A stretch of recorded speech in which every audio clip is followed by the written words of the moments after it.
ৰণ ললা 18 খণ্ড এইটো উপল বা শিলগুটি কলাৰে উপস্থাপন কৰা ৰণ নামৰ ল'ৰাটোৰ আৰু তাৰ কুকুৰ ললাৰ কাহিনী।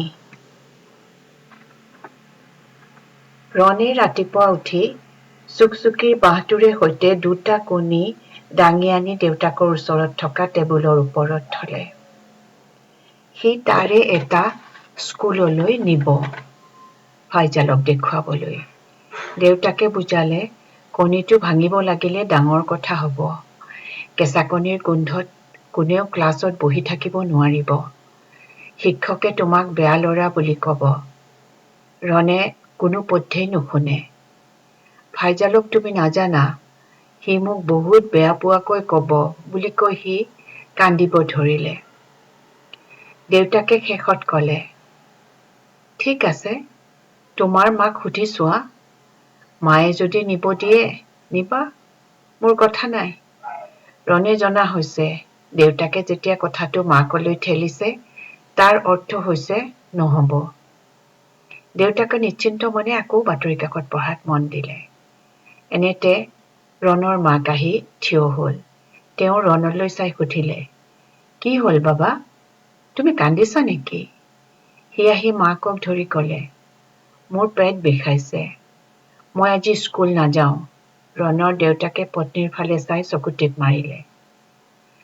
কি হ'ল কোৱাচোন? ৰণৰ মাকে ৰণক ধৰি ক'লে। ৰণে পুনৰ ক'লে, মোৰ পেট বিষাইছে। মাকে ৰণৰ মূৰটো দাঙি সুধিলে, সঁচা কথাটো কোৱা। মোৰ চকুলৈ চাই কোৱা। তোমাৰ চকু চায়ে মই কৈ দিব পাৰোঁ তুমি সঁচা কৈছা নে মিছা কৈছা। ৰণে মাকৰ আগত ভাইজালে কণী আনি দেখুৱাব কোৱা কথাটো ভাঙি ক'লে। ৰণৰ মতে সি যদি আজি কণীটো স্কুললৈ নিনিয়ে সি মিছলীয়া বুলি সকলোৱে ভাবিব। মাকে বুজালে, ভাইজালে মিছা বুলি ক'লে কথাটো মিছা হৈ যাব নেকি? চুকচুকীয়ে কণী পৰাটো এটা সঁচা কথা। সেই কথাটো হাজাৰজনে মিছা বুলি ক'লেও সেয়া মিছা হৈ নাযায়। সঁচা কথাৰ প্ৰমাণ থাকে। কোনোবাই আহি চাই গ'লেই সঁচা কথাৰ প্ৰমাণ পাই যাব। আৰু তুমিতো জানা সঁচা কথাটো।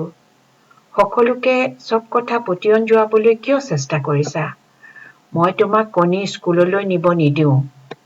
কাৰণ কণী স্কুললৈ নিয়াটো নিয়ম নহয়।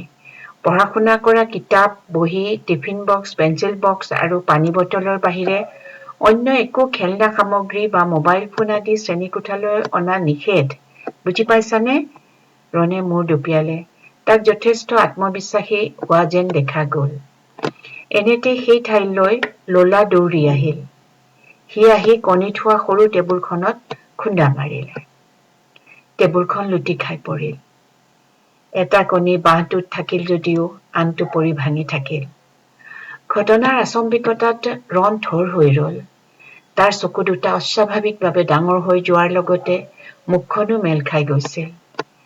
মাকে তাক ধৰি স্বাভাৱিক অৱস্থালৈ আনি বুজালে, চুকচুকীয়ে সদায় এটাকৈ কণী পাৰিব নহয়। কাইলৈও পাৰিব। 15-20টা পাৰি উমনিত বহিব। সৰু সৰু পোৱালি ওলাব। পোৱালিবোৰ বৰ ধুনীয়া হয়। সি পোৱালিৰ কথা শুনি সামান্যভাৱে হাঁহিলে। সেইদিনা স্কুললৈ যোৱাৰ সময়ত সি ললাক হাত জোকাৰি বাই ললা বুলি নিচিঞৰিলে। কেৰাহীকৈ চুকচুকীলৈ চাই সি ৰিক্সাত উঠি বহিল। কাহিনীটো কণ্টিনিউ কৰিম, চাই থাকিব আগলৈ।